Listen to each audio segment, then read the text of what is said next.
Olá, senhoras e senhores. Antes de começar, eu tenho dois recadinhos para dar para vocês. O primeiro é que vocês devem ter percebido que a camiseta que eu estou usando neste vídeo é a mesma que eu estou usando no vídeo anterior.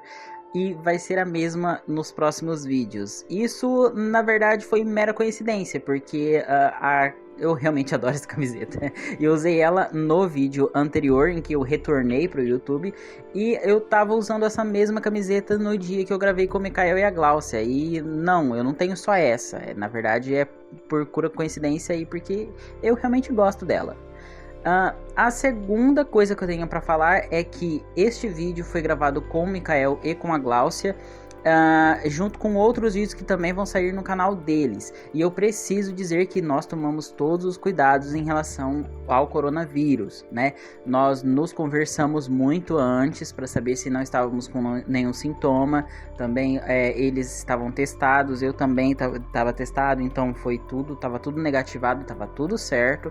Então nós gravamos o vídeo e também nós tivemos muito cuidado para não ir em nenhum lugar além da casa dos pais do Mikael, que foi onde a gente gravou. Então eu saí da minha casa, fui na casa dos pais dele, gravei o vídeo e voltei para minha casa. Nós não fomos em nenhum lugar, ok? Então eu só tô falando isso para evitar algum tipo de comentário sobre aglomeração ou alguma coisa do tipo.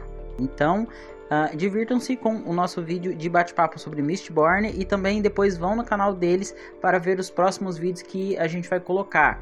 Esse vídeo vai estar saindo junto com um vídeo lá no canal deles, e depois também eu vou postar um vídeo que eu gravei com a Gláucia, e tanto no meu canal quanto no canal deles. Então, curtam aí. Então é pro meu, né? Então eu começo. Esse vídeo é pro canal do Marquinhos. Eu não sei como é que começa com outra pessoa convidada. Me apresenta, ninguém me conhece aqui. Então tá. Olá, senhoras e senhores, bem-vindos ao Orionia Crônica, e hoje temos convidado o senhor Mikael, do Alegria Literária. Muita alegria literária. A Gláucia tá querendo participar do vídeo, porque ela não pode falar. Fala oi, Gláucia. Oiê! A Gláucia, pra quem não conhece, ela é a proprietária do Alegria Literária. O Mikael, ele é só o figurante. Cenário. É o cenário. Ah, é cenário? Os últimos vídeos que a gente gravou, eu não falei sobre livro nenhum. Ele foi rebaixado. Rebaixado pra cenário. Ali na organização da Alegria Literária é assim: a Gláucia, a Cobra e depois o Mikael. Mais ou menos assim. Tem estante onde? Tem estante. Em nível de importância, em segundo lugar. Se a gente pegar estante, tem uns livros mais importantes também. Mas hoje a gente vai falar sobre Mistborn, que é uma saga que eu li completa e você só leu o primeiro livro. O primeiro, né? Só o primeiro, por enquanto. Mas Mistborn é escrita pelo Brandon Sanderson. É tanto autor. Gente, a gente tem que decorar o nome das sagas, os volumes que compõem as sagas, os nomes dos autores, é muita coisa pra gente decorar. Mas é do Brandon Sanderson. E agora ela tá meio assim, difícil de achar, né? A gente não acha muito pra vender. Eu acho que ela tá mudando de editora, talvez. Tanto ele quanto o Elantris também tá bem difícil de achar. Na época que eu ganhei um livro do Marquinhos, ganhei por 10. Na verdade, assim, comprei o livro também por 10 conto, né? Você tem os dois volumes, você tem o que eu passei um pra lá e que não até hoje. E Mistborn é uma saga de fantasia, mas o que eu acho engraçado é que não tem magia, né? Basicamente não é um sistema mágico que rege ali. É uma coisa meio que são quase como poderes genéticos, quase como, sei lá, uns X-Men, o pessoal, as habilidades que eles usam ali. E dessa forma não seria mágico? É estranho, é uma coisa, ele beira a ficção científica, né? Ele tá ali entre a ficção científica e a fantasia. E o interessante do Mistborn é que ele foi escrito para as pessoas entenderem, pensarem como seria se em uma história de fantasia o mocinho não conseguisse realizar. A gente sempre está acostumado a ler histórias em que tem a aventura e que o mocinho resolve o problema no final, né? O que aconteceria se o mocinho tivesse perdido no final, o vilão tivesse ganhado? O que aconteceria com aquela sociedade 1000 anos depois? E é o que aconteceu com a sociedade de Mistborn, que é uma droga. Spoiler.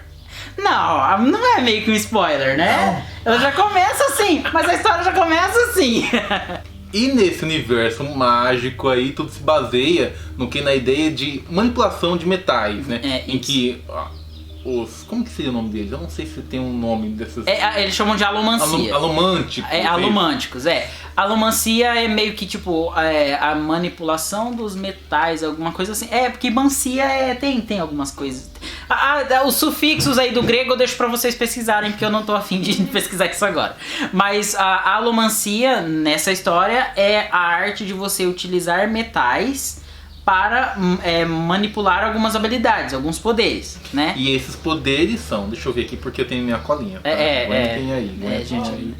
Não dá pra ler pra... Faz 84 anos que ele leu? Faz bastante tempo que eu li. Eu tava esperando pra gravar esse vídeo do Marquinhos antes de existir a pandemia. Eu acho que eu li ano passado, em 2019 eu li Mistborn, então faz um tempinho já. Vamos falar dos metais, o primeiro livro são os mais comuns, né? Não que não existam outros, mas até então só se conhece esse, né? Isso, a gente começa a história sabendo que existem 8 metais que dão habilidades para essas pessoas. Metais que eles ingerem, eles têm um líquido que tem pedacinhos desses metais, eles engolem e isso dá habilidades para eles, para essas pessoas. E uma coisa que eu tinha esquecido de falar é que essas pessoas, elas são conceituadas, o nome romântico que a gente tinha falado agora, mas também tem um outro nome para quem realmente assim, tem essas habilidades, que são nascidos da bruma. Isso, porque assim, tem os alomânticos, são pessoas que elas dominam apenas uma habilidade. Então são 8 metais, cada metal dá uma habilidade diferente. Tem pessoas que elas só conseguem manipular um metal e vai ser pro resto da vida. A maioria delas. A maioria. Algumas pessoas, elas nascem com a habilidade de dominar todos os metais. Só que você imagina que para cada 1000 pessoas que existem nesse universo, um é um alomântico, e para cada, sei lá, 1000 alomânticos, um só é um nascido da bruma, que consegue manipular todos. É uma proporção muito absurda. E é claro que o nosso protagonista, que daqui a pouco a gente vai entrar, ele manipula mais do que um metal, né? E você vai ver quantos metais que manipula quando você lê o livro. Vamos falar. Então os metais são ferro, aço, estanho, pelt, zinco, latão, cobre e bronze. E cada um desses metais tem um poder específico, como o ferro. Ele puxa metais próximos, né? Então se você tá lá, por exemplo, eu tô aqui, e eu quero voar lá pra laje, por exemplo, a laje tem ferro. Isso. Então eu uso eu giro o ferro. Você se concentra naquele metal que tá lá e você se puxa pra ele. Sim, eu consigo puxar e ficar lá na laje, lá de cabeça pra baixo. Isso. E assim, na verdade, se você analisar até a composição desses metais, eles são sempre um metal e uma liga. Então, por exemplo, tem o ferro e o aço, que para você fazer aço, você precisa de ferro mais carbono, sei lá. Carbono. Isso. Então, você tem o ferro, ele faz uma habilidade que eu acho que é puxar metais, né? Você puxar um metal para próximo de você. E o aço, que é o ferro misturado com outra coisa, ele dá a habilidade contrária, que é empurrar o metal. Então, esses 8, na verdade, eles são 4 pares, né? Um faz o contrário do outro. Então o ferro puxa metal, o aço empurra. Não vamos nem entrar não vamos nem entrar nos detalhes dos aços diferentes, né? Isso a gente deixa para um outro vídeo, porque senão vai ficar aqui um tempão a gente falando disso. Mas o interessante também dessa história é a sociedade que eles estão inseridos ali, porque tem uma elite que é muito pequena, que tem ali bailes, que tem festas e tudo mais, e tem uma multidão de escravos, gente que é morta assim. E geralmente nessa elite são os que possuem alguns nascidos das brumas. As maiores famílias, as famílias mais poderosas, geralmente têm um nascido das brumas nesse meio aí. E aí eles geram descendências, pessoas que têm poderes e tal, então eles têm aquela ideia de, não, nós somos predestinados a ter esse poder. Isso tudo porque quem supostamente nessa mitologia de 1000 anos, né, nessa sociedade, quem deu esses poderes é justamente o rei desse lugar, o senhor soberano, que é tipo uma espécie de imperador dali, que é um cara que tá vivo há 1000 anos. Só 1000 anos, só. Só 1000 anos. Ele é justamente aquele cara que eu falei no começo, que ele é o vilão que ganhou o final da aventura. Então, como ele domina tudo aquilo ali, ele que determina quem é elite, quem é escravo, ou ska que eles chamam, né, que são os escravos. Então, que é a ralé, né? Gente, se a gente pertencesse a esse mundo, a gente ia ser ska. Não, com certeza. Não, eu tô muito escravo. Olha meu jeitinho assim, ó. E aí tem uma coisa interessante também, porque a história se chama Nascidos da Bruma, porque esse universo, ele é muito tosco. É tipo, é um sol que é vermelho, que não ilumina nada. As plantas são esquisitas, as plantas são amarelas. As cinzas caindo. Chove cinza, não chove água normal. Tipo, a chuva não é de água. São vulcões que tem em torno e que aí só chove cinza o tempo todo. Você já leu aquele post científico em que fala, nesse planeta aqui, de acordo com nossas observações, chove diamante? Tipo Vênus, que chove ácido sulfúrico, uma parada assim, sabe? E aí, então, tipo, é uma loucura. E aí, de noite... É interessante você pensar na base disso daí, porque qual foi a pesquisa que o autor fez? Será que ele levou em consideração aquilo que a gente está comentando antes de fazer esse vídeo? Que é uma coisa que talvez a gente não vai falar aqui. A gente não vai falar assim, né? É verdade, eu vou dar uma pesquisada. Porque, tipo, tem uma questão de ser mais próximo, mais distante do Sol e tudo mais, né? E tem uma referência... E tem uma ligação com o que a gente estava comentando antes de gravar esse vídeo. Antes de gravar esse vídeo, que a gente estava comentando sobre isso, que a gente discute astronomia de vez em quando. Nessa história, quando chega a noite, mais assim, para próximo da noite, geralmente surge uma névoa, que as pessoas nem sabem de onde que ela vem, meio que do chão, assim, e toma conta de tudo. Uma bruma, né? Tipo Ciclo das Trevas, já leu o Ciclo das Trevas? Sim, igual o Ciclo das Trevas. Eu me lembrei muito, porque eu tava lendo os dois, eu li os dois muito próximo do outro e me parece muito parecido essa história. Que a gente pensa igual? A gente pensa igual. E aí, nessa bruma, os escravos, as pessoas, os Sky, eles têm muito medo dessas brumas, porque tem figuras ali, eles falam que são algumas... Né, que as pessoas vão morrer por causa das brumas. Na verdade, tem alguns bichos ali também, né? Algumas coisas tem algumas criaturas que saem dessas brumas. E a elite, eles não têm medo de entrar nessas brumas, então até as tramas políticas acontecem ali. Então, essas pessoas que têm essas habilidades, muitos são assassinos, eles são utilizados como assassinos de aluguel, ou como habilidades, né? Eles têm até um banco ali, né? No começo da história tem um banco, né? Uhum. E aí tem, por exemplo, para assaltar o banco, fazer algumas coisas, eles utilizam essas pessoas que têm esses poderes para manipular emoções. Tem um metal que garante a habilidade de você abrandar a pessoa, deixar a pessoa mais suscetível ou deixar a pessoa com mais raiva. E então, como é que você identifica se você está sendo manipulado? Existem pessoas que conseguem identificar que você está sendo... Peraí, eu não quero ser abrandado, calma. Deixa o parte evacuado. Exatamente. Não manipule. Então, assim, é uma história que eles são livros grandes, né? Então você percebe que eles são... Tem muitos detalhes, muitas coisas assim, tem uma parte ali que lembra até um pouco Orgulho e Preconceito, né? Não li Orgulho e Preconceito, não posso falar. Não, mas assim, a questão assim de bailes e aí tem pessoas com casamentos arranjados e você aproximar de uma pessoa e tem bailes e festas. Mas e uma você elite. nunca leu um romance de época? É tudo assim. Não leu mesmo. Tudo assim. Você não tá falando assim pra mim agora? É tudo assim. Eu nunca li Bridgerton, mas eu tenho certeza que é mais ou menos assim. Igual você está panfletando a série Bridgerton. Gente, a única referência que eu tenho de romance de época é Orgulho e Preconceito, pelo jeito. Então, assim, a única coisa que eu tenho é Orgulho e Preconceito. Não vejo diferença nenhuma de outros livros que... E os três, eu digo que eu gosto muito de Mistborn.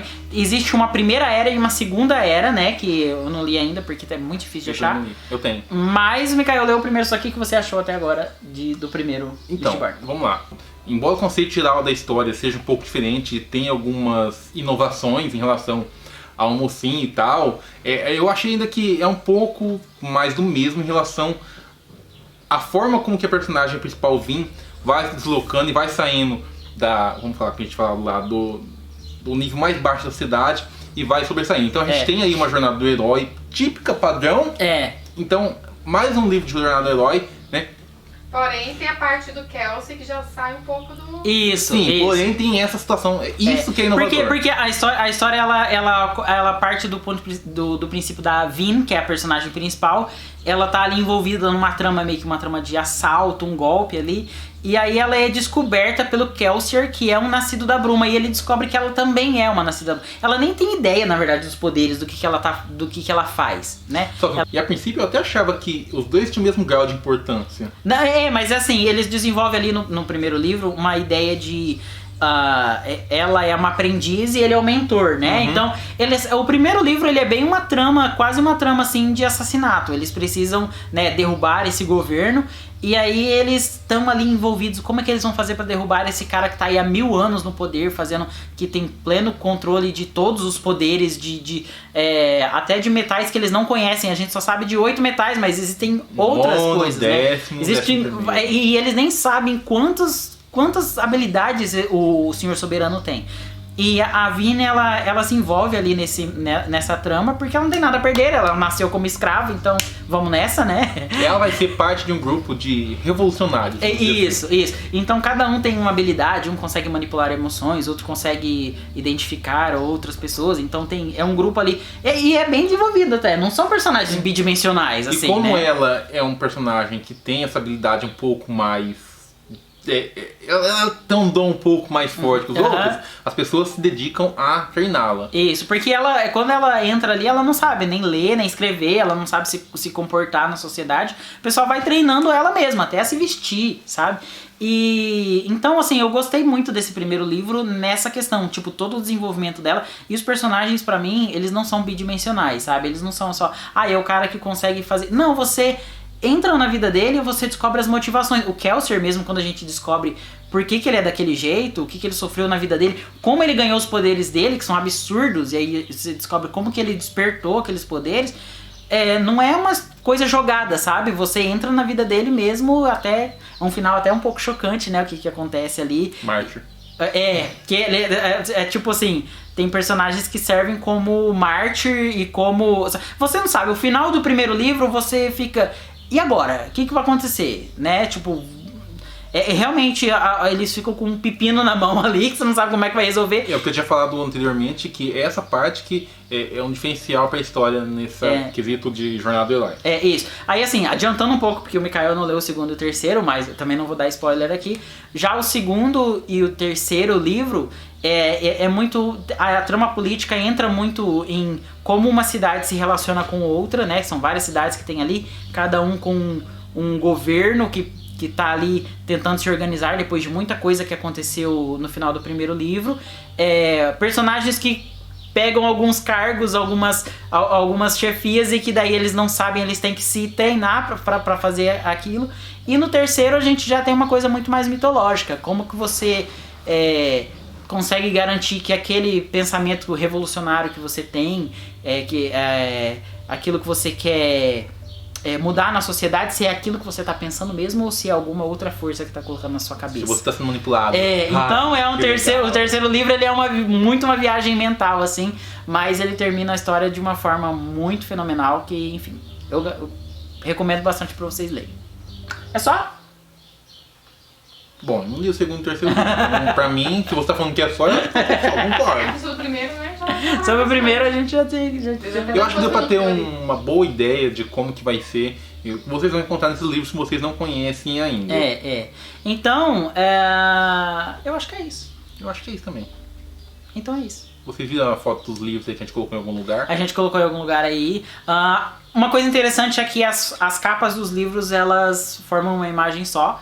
Vocês podem colocar uma do lado da outra que vocês vão ver isso. A cor é diferente? Mas você ignora. Meio diferente. E elas têm tem uns certos easter eggs ali. Ele tem umas criaturas muito interessantes também. Algumas criaturas que mudam de forma. É muito legal. O interessante quando você começa a ler o livro, eu olhei pra aquela capa e falei assim, o que significa isso aqui? Esse cara que parece um dementador. Aí depois você entende o que ele tava fazendo. E na verdade, aquelas pessoas que estão em volta dele, que a primeira capa do primeiro livro... porque é muito... A capa do primeiro livro, pelo menos, ela lembra muito aquela cena do Harry Potter lá com os Dementadores, né? E aquelas outras pessoas chegando nele lá, e você começa a perceber a fisionomia, o que elas têm. Uns caras que tem umas estacas nos olhos. Sim, tudo e você fala, como é que esses caras enxergam? E no terceiro livro a gente descobre como é que eles enxergam, como é que eles enfim, sobrevivem com a gente não deu praticamente assim, né?